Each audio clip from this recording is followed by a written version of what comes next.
ಇವತ್ತು ಮೈಸೂರು ನಗರದಲ್ಲಿ ಫ್ಯಾಮ್ಕಾಮ್ ಹೆಸರಿನ ಕೋಆಪರೇಟಿವ್ ಮತ್ತು ಕ್ರೆಡಿಟ್ ಸೊಸೈಟಿ ಇದೀಗ ಉದ್ಘಾಟನೆ ಆಗ್ತಾ ಇದೆ. ಇದುವರೆಗೆ ಮಾತನಾಡಿದ ಮಾಜಿ ಸಚಿವರಾದ ಸೋಮಶೇಖರ್ ಅವರು ಹಲವಾರು ವಿಚಾರಗಳನ್ನು ಇಲ್ಲಿ ಪ್ರಸ್ತಾಪಿಸಿದ್ದಾರೆ.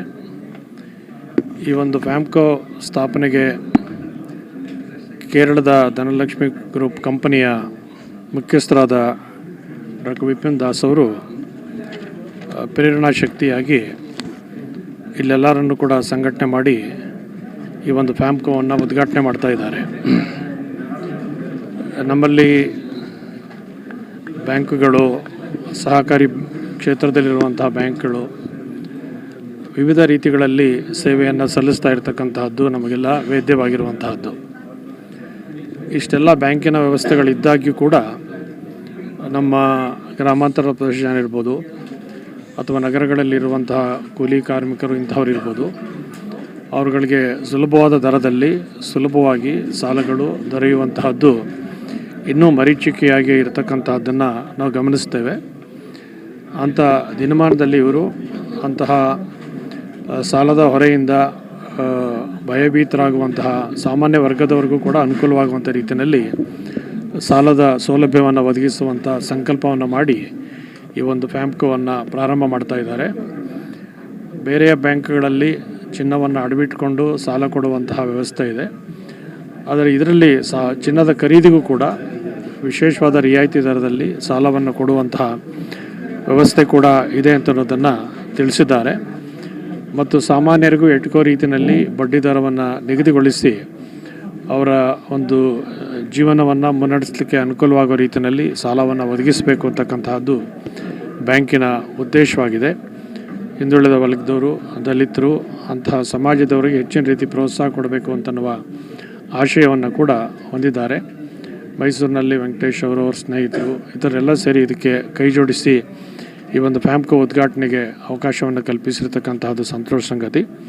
ಯಾವ ಉದ್ದೇಶಕ್ಕಾಗಿ ಫ್ಯಾಮ್ಕೋ ಪ್ರಾರಂಭ ಆಗ್ತಾ ಇದೆಯೋ ಆ ಉದ್ದೇಶಕ್ಕೆ ಪೂರಕವಾಗಿ ಸಾಮಾನ್ಯ ಜನರಿಗೂ ಅನುಕೂಲವಾಗೋ ರೀತಿಯಲ್ಲಿ ಸೇವೆಯನ್ನು ಮುಂದುವರಿಸ್ಕೊಂಡು ಹೋಗಲಿ, ಅದಕ್ಕೆ ಭಗವಂತನ ಕೃಪೆ ಇರಲಿ ಅಂತ ಹಾರೈಸ್ತೇವೆ. Family development cooperative thrift and credit society limited Famco ಇದು ಮೈಸೂರಿನಲ್ಲಿ ಓಪನ್ ಆಗ್ತಾ ಇರ್ತಕ್ಕಂಥದ್ದು ಭಾರಿ ಸಂತೋಷ.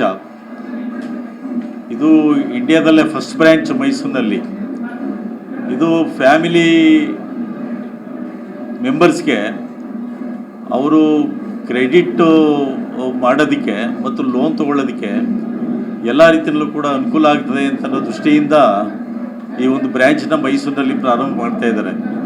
ಇದು ಭಾರಿ ಸಂತೋಷವಾದಂಥ ವಿಚಾರ. ಯಾಕೆ ಅಂತ ಹೇಳಿದ್ರೆ ಇವರ ಉದ್ದೇಶ ಭಾರತ ದೇಶದ ಅನೇಕ ರಾಜ್ಯಗಳಲ್ಲಿ ಮಾಡಬೇಕು ಅನ್ನೋದು ಇವ್ರ ಉದ್ದೇಶ ಇದೆ. ಅದ್ರ ಜೊತೆಗೆ ಮೈಸೂರಿನಲ್ಲಿ ಇದೊಂದು ಬ್ರ್ಯಾಂಚನ್ನ ಮಾಡ್ತಾ ಇರ್ತಕ್ಕಂಥದ್ದು ಮೈಸೂರಿಗೆ ಒಂದು ಗೌರವ ತಂದುಕೊಟ್ಟ ರೀತಿಯಲ್ಲೂ ಕೂಡ ಇದೆ.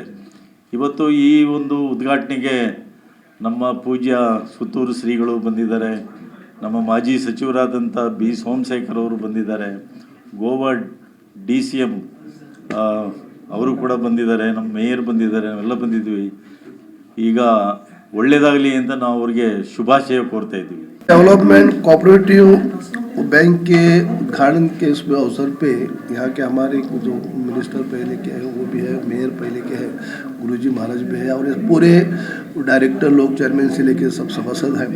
वो मुझे मैं उनको शुभकामनाएं देता हूँ कि उन्होंने जो फैमिली डेवलपमेंट कोऑपरेटिव बैंक के जो उन्होंने चालू किया है और उसमें बहुत सब कम्युनिटी का, यानी कि फैमिली सबका केयर करके सबको हेल्प करने के वास्ते वो बैंक का उसमें स्थापन करने जा रहे हैं. तो ऐसे बैंक जो खोलने के बाद जो लोग रहते हैं फैमिली वाले के, बाकी सब लोगों को, जो छोटे मोटे जो कारोबार लोग होते हैं, उनको बहुत बेनिफिट मिलेगा. और उनके इसके वास्ते मैं उनको शुभकामना देने के लिए खुद गोवा से यहाँ आया हूँ, क्योंकि अच्छा काम कर रहे हैं. अच्छा काम के लिए इतने बड़े बड़े लोग जो आए हैं कि उनका इंटेंशन अच्छा है और बैंक की तरफ से वो एक सेवा ही करना चाहते हैं लोगों की. जो आए मैसूर के लोग यहाँ कर्नाटक के लोग होने दो, उनकी सेवा करना चाहते हैं, उनको मैं शुभकामनाएं देता हूँ। उनके बैंक की ब्रांच एक से बढ़कर एक भी और होनी चाहिए, क्योंकि वो इंटेंशन उनका अच्छा है, काम करने का तरीका अच्छा है, वो अच्छे इंटेंशन से उन्होंने ये चालू किया है। तो सब उनको शुभकामनाएं, चेयरमैन से लेके जितने भी डायरेक्टर लोग हैं, जितने भी उसके फैमिली मेम्बर्स हैं, उसको सबको मैं शुभकामनाएं देता हूँ, और ये बैंक की तरक्की हो और सबको बेनिफिट हो, ऐसा मैं शुभकामनाएं देता हूँ। ನಮಸ್ಕಾರ. ಮೈಸೂರು ನಗರದಲ್ಲಿ ಭಾಳ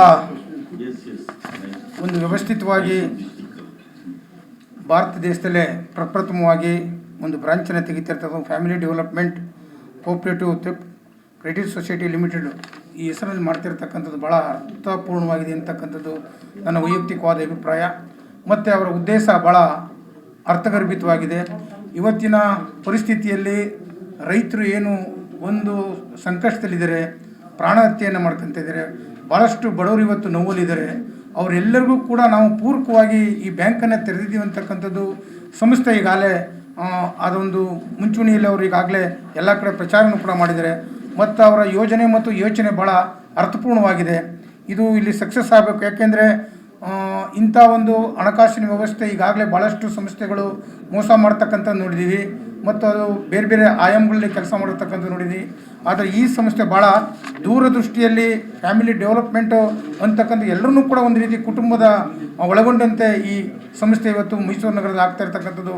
ಮತ್ತು ಈ ಒಂದು ಕಾರ್ಯಕ್ರಮಕ್ಕೆ ಹಿರಿಯರಾದಂಥ ಸೋಮಶೇಖರ್ ಅವರು, ಶಿವಣ್ಣವರು, ಗೋವಾದ ಡೆಪ್ಟಿ ಸಿ ಎಂ ಬಂದಿದ್ದಾರೆ. ಭಾಳ ಒಳ್ಳೊಳ್ಳೆ ಮತ್ತು ಎಲ್ಲಕ್ಕಿಂತ ಹೆಚ್ಚಾಗಿ ನಮ್ಮ ಗುರುಪೀಠ ಸ್ವಾಮಿಗಳು ಕೂಡ ಇಲ್ಲಿ ದೇಶಿಕೇಂದ್ರ ಸ್ವಾಮಿಗಳು ಕೂಡ ಈ ಕಾರ್ಯಕ್ರಮದಲ್ಲಿ ಬಂದಿದ್ದಾರೆ. ಈ ಸಂಸ್ಥೆ ಭಾಳ ದೀರ್ಘವಾಗಿ ನಿರಂತರವಾಗಿ ಉಳಿಬೇಕು ಅಂತಕ್ಕಂಥದ್ದು ನಮ್ಮ ಆಶಯ, ಮತ್ತು ನಾನು ಶುಭಾಶಯನೂ ಕೂಡ ಈ ಸಂಸ್ಥೆಗೆ ಕೋರ್ತಿದ್ದೀನಿ. ಒಳ್ಳೆಯದಾಗಲಿ. ಮೈಸೂರಿನಲ್ಲಿ ಈ ಫ್ಯಾಮ್ಕೋ ಅಂದರೆ family development corporation cooperative traffic credit society ಅಂತೇಳಿ ಒಂದು ಸಮಾಜಮುಖಿಯಾದಂಥ ಒಂದು ಕ್ರೆಡಿಟ್ ಕೋಆಪರೇಟಿವ್ ಸೊಸೈಟಿಯನ್ನು ಪ್ರಾರಂಭ ಮಾಡ್ತಾ ಇರ್ತಕ್ಕಂಥದ್ದು. ಅದರಲ್ಲೂ ವಿಶೇಷವಾಗಿ ನಮ್ಮ ಪೂಜ್ಯ ದೇಶಿಕೇಂದ್ರ ಸ್ವಾಮೀಜಿಯವರ ಆಶೀರ್ವಾದದಡಿಯಲ್ಲಿ ಪ್ರಾರಂಭ ಮಾಡ್ತಾ ಇರ್ತಕ್ಕಂಥದ್ದು ಭಾಳ ಸಂತೋಷವಾದಂಥ ವಿಚಾರ. ಈ ಸೊಸೈಟಿ ಕೇವಲ ಆರ್ಥಿಕ ದೃಷ್ಟಿಯಿಂದ ಪ್ರಾರಂಭ ಮಾಡ್ತಾ ಇರ್ತಕ್ಕಂಥದ್ದಲ್ಲ ಅಂತ ನಾನು ಅರ್ಥ ಮಾಡ್ಕೊಂಡಿದ್ದೇನೆ. ಈ ಸಮಾಜದ ಆರ್ಥಿಕ ಸಾಮಾಜಿಕ ವ್ಯವಸ್ಥೆಯನ್ನು ಅಧ್ಯಯನ ಮಾಡಿ ಅದರ ಆಧಾರದ ಮೇಲೆ ಬಡವರು ಯಾರಿದ್ದಾರೆ, ಮಧ್ಯಮ ವರ್ಗದವರು ಯಾರಿದ್ದಾರೆ, ಈ ಎಲ್ಲ ವರ್ಗದವರ ಸಮಾಜ ಕಟ್ಟುವ ದೃಷ್ಟಿಯಿಂದ ಆ ಎಲ್ಲ ಸಮಾಜದವರಿಗೆ ಆರ್ಥಿಕವಾಗಿ ಸಹಾಯ ಆದರೆ ಅವರು ಸಮಾಜದಲ್ಲಿ ಗೌರವಯುತವಾಗಿ ಬಾಳ್ತಕ್ಕಂಥ ಅವಕಾಶ ಆಗುತ್ತೆ, ಮತ್ತು ಶೈಕ್ಷಣಿಕವಾಗಿಯೂ ಅವರ ಒಂದು ಮುಂದಿನ ಪೀಳಿಗೆಯನ್ನು ಅಭಿವೃದ್ಧಿಪಡಿಸೋದಕ್ಕೆ ಅನುಕೂಲವಾಗುತ್ತೆ ಅಂಥೇಳಿ ಈ ಒಂದು 2-3 ದೃಷ್ಟಿಯಿಂದ ಈ ಒಂದು ಸೊಸೈಟಿಯನ್ನು ಕಟ್ಟಿದ್ದಾರೆ ಅಂಥೇಳಿ ನಾನು ಅರ್ಥ ಮಾಡ್ಕೊಂಡಿದ್ದೇನೆ. ಈಗಾಗಲೇ ನಮ್ಮ ದೇಶದಲ್ಲಿ ಅನೇಕ ಉದ್ಯಮದಾರರಿದ್ದಾರೆ. ಅನೇಕ ಸಣ್ಣ ಸಣ್ಣ ಕೈಗಾರಿಕೆಗಳು, ಗ್ರಾಮೀಣ ಭಾಗದಲ್ಲಿ ಕೈಗಾರಿಕೆಗಳು ಪ್ರಾರಂಭ ಆಗಿ ಕುಶಲ ಕಾರ್ಮಿಕರಿಗೆ ಉದ್ಯೋಗವನ್ನು ದೊರಕಿಸ್ಕೊಡ್ತಕ್ಕಂಥ ಕಾರ್ಯ, ದೊಡ್ಡ ದೊಡ್ಡ ಕೈಗಾರಿಕೆಗಳನ್ನು ಪ್ರಾರಂಭ ಮಾಡಿ ದೇಶದ ಆರ್ಥಿಕತೆಯನ್ನು ಮೇಲಕ್ಕೆ ತರ್ತಕ್ಕಂಥ ಪ್ರಯತ್ನ ಭಾಳ ವರ್ಷಗಳಿಂದ ನಡೆದಿತ್ತು. ಆದರೆ ದುರ್ದೈವ ಒಂದು ಸುಮಾರು 16 ವರ್ಷಗಳಿಂದ ಈಚೆಗೆ ಆ ದೊಡ್ಡ ದೊಡ್ಡ ಕಾರ್ಖಾನೆಗಳು, ನೆಹರೂರವರ ಕಾಲದಲ್ಲಿ ಪ್ರಾರಂಭ ಆದಂಥ ಸರ್ಕಾರಿ ಸಂಸ್ಥೆಗಳಾದಂಥ ಅನೇಕ ಸಂಸ್ಥೆಗಳು, ITI ಇರ್ಬೋದು, HMT ಇರ್ಬೋದು, BIL ಇರ್ಬೋದು, ಮತ್ತು ಬೇರೆ ಬೇರೆ ಏರ್ಫೋರ್ಸ್ ಇರ್ಬೋದು, ಎಲ್ಲ ಕಂಪನಿಗಳೂ ಸರ್ಕಾರದ ಸ್ವಾಮ್ಯದಲ್ಲಿ ಇದ್ದಂಥ ಸಂಸ್ಥೆಗಳು.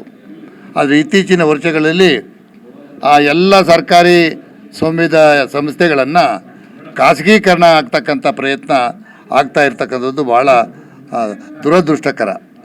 ಆ ಸರ್ಕಾರಿ ಸಂಸ್ಥೆಗಳಿದ್ದರೆ ಎಲ್ಲ ಬಡ ವರ್ಗದವರಿಗೆ, ಅಲ್ಪಸಂಖ್ಯಾತರಿಗೆ, ದೀನದಲಿತರಿಗೆ ಉದ್ಯೋಗಾವಕಾಶ ಮೀಸಲಾತಿಯಿಂದ ಒದಗಿಸ್ಕೊಡ್ತಾ ಆ ವ್ಯವಸ್ಥೆ ಇತ್ತು. ಆದರೆ ಖಾಸಗಿ ವಲಯಗಳಲ್ಲಿ ಈ ಎಲ್ಲ ಒಂದು ಸಾಮಾಜಿಕ ಚಿಂತನೆ ಇಲ್ಲ. ಒಂದು ಮೀಸಲಾತಿನೂ ಸಹ ಮಾರೀಚಿಕೆಯಾಗಿದೆ. ಮತ್ತು ಇನ್ನೊಂದು ದುರಂತವಾದಂಥ ವಿಚಾರ ಅಂದರೆ ಸುಮಾರು 16 ವರ್ಷಗಳಿಂದ ಈಚೆಗೆ ಸುಮಾರು 2.5 ಕೋಟಿ ಮಧ್ಯಮ SMSE ಅಂತ ಏನು ನಾವು ಕರಿತೀವಿ, small and medium scale industries, ಇದು ಬಡ ಮಕ್ಕಳಿಗೆ, ಬಡ ಯುವಕರಿಗೆ, ಮಹಿಳೆಯರಿಗೆ ಉದ್ಯೋಗ ಕೊಡ್ತಕ್ಕಂಥ ಒಂದು ಸಂಸ್ಥೆಗಳಾಗಿತ್ತು. ಅದನ್ನೆಲ್ಲ ಮುಚ್ಚೋಗಿವೆ. ಹೀಗಾಗಿ ಗ್ರಾಮೀಣ ಪ್ರದೇಶದಲ್ಲಿ ನಿರುದ್ಯೋಗ ಸಮಸ್ಯೆ ಜಾಸ್ತಿ ಆಗಿದೆ. ಇಂಥ ಒಂದು ಸಂದರ್ಭದಲ್ಲಿ ಈ ಫ್ಯಾಮ್ಕೋ ಸಂಸ್ಥೆ ಕೇವಲ ಈ ಮಧ್ಯಮ ವರ್ಗದ ಮತ್ತು ನಿರುದ್ಯೋಗಿಗಳ, ಗ್ರಾಮೀಣ ವರ್ಗದ, ಅಲ್ಪಸಂಖ್ಯಾತರ, ದೀನ ದಲಿತರ ಏಳಿಗೆಗೋಸ್ಕರ, ಕೇವಲ ಆರ್ಥಿಕ ದೃಷ್ಟಿಯಿಂದನೇ ಅಲ್ಲದೆ ಸಾಮಾಜಿಕ ಒಳಿತಿಗೋಸ್ಕರ ಪ್ರಾರಂಭ ಮಾಡ್ತಾ ಇರ್ತಕ್ಕಂಥ ಒಂದು ಸಂಸ್ಥೆ ನಿಜವಾಗಲೂ ಭಾಳ ಸಂತೋಷವಾದಂಥ ಸಂಸ್ಥೆ. ಈಗಾಗಲೇ ನಾವು ನೋಡಿದ್ದೇವೆ, ಅನೇಕ ಶೈಕ್ಷಣಿಕ ಸಂಸ್ಥೆ ಅಲ್ಲದೆ ಆರ್ಥಿಕ ಸಂಸ್ಥೆಗಳು ದೊಡ್ಡ ದೊಡ್ಡ ಲೇವಾದೇವಿ ಮಾಡ್ತಾರೆ. Very good morning. On behalf of FAMCO, I would like to use this opportunity to extend my sincere thanks to all dignitaries present over here and all media people, those who are supporting from now onwards. I am extending my sincere thanks to all of you. FAMCO has got a very good vision to lift the middle class people to middle class people, because they are the one those are suffering extremely, and those are suffering. So that our vision is to develop those set of people and create wealth for them today and in future also. Once again, thank you very much. Thanks a lot. Thank you very much.